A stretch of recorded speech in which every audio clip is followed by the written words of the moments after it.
High guys, welcome to Ishu's Life Palette. তো আজকে হচ্ছে সরস্বতী পূজার আগের দিন। সরস্বতী পুজো আমাদের বাড়িতে হবে, তাই জন্য যোগাযান্তি করা হচ্ছে।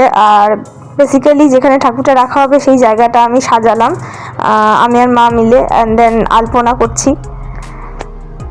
তোমরা নিশ্চয়ই বাড়িতে সরস্বতী পুজো করছো, আর যেহেতু আমি পড়াই তাই জন্য আমার স্টুডেন্টরাও আসবে অঞ্জলি দিতে। সঙ্গে থাকো, দেখো আমি কেমন কাটালাম সরস্বতী পুজো। পরের দিন সরস্বতী পুজোর সকালে অঞ্জলি দিতে আসার কথা ছিল আমার স্টুডেন্টদের, তো তারাই এসেছিল। তাদের সঙ্গে বসে আমি অঞ্জলি দিলাম।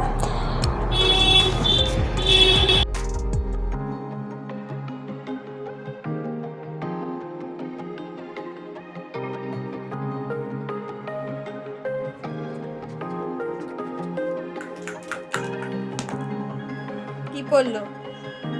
দুই। এত নারিয়েল আসছে, দুই পড়লো।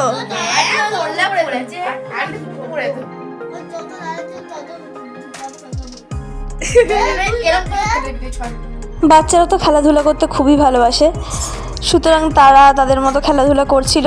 আমিও একটু ওদের সঙ্গে খেলছিলাম, আর ফাঁক পেলে একটু মায়ের হাতে হাতে কাজ করে দিচ্ছিলাম। দেন খাওয়ার সময়টা কেমনভাবে তাড়াতাড়ি কেটে গেল বুঝতেই পারলাম না। ওদের সঙ্গে গল্প করে, খেলে, সব কিছু করে বেশ ভালোই কাটলো আমার সরস্বতী পুজোটা। আজকের মেনু ছিল খিচুড়ি, বাঁধাকপির তরকারি, বেগুন ভাজা আর পাঁপড়।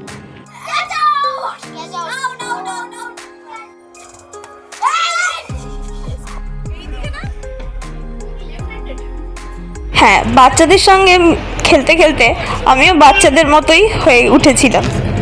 ছোটবেলার কথা মনে পড়ে গেল। হ্যাঁ, আমি ওদেরকে কমফোর্টেবল করার জন্য টিচার হয়ে ওদের সঙ্গে ব্যাট বল খেলছিলাম। দেখতে একটু অদ্ভুত লাগলেও এটাই আমি সবার সাথে মিশে যেতে পারি।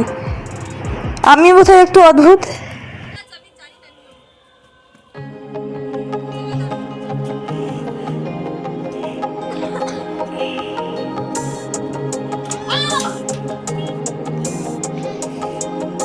টিচারকে আউট করতে পেরে কিন্তু স্টুডেন্ট খুবই খুশি।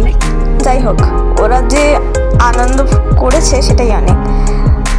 কিছুক্ষণ পর আমার বৌদি এসেছিল, বৌদির সাথে কিছুক্ষণ টাইম স্পেন্ড করলাম, ছাদে গিয়ে কিছু ছবি তুললাম। সেই ছবিগুলো তোমাদের সঙ্গে শেয়ার করে নিই। এটা হচ্ছে আমার স্টুডেন্টগুলো, খুবই ভালো লাগলো ওরা এসেছিল। আশা করছি তোমাদের সরস্বতী পুজো খুব ভালো কেটেছে। Thank you.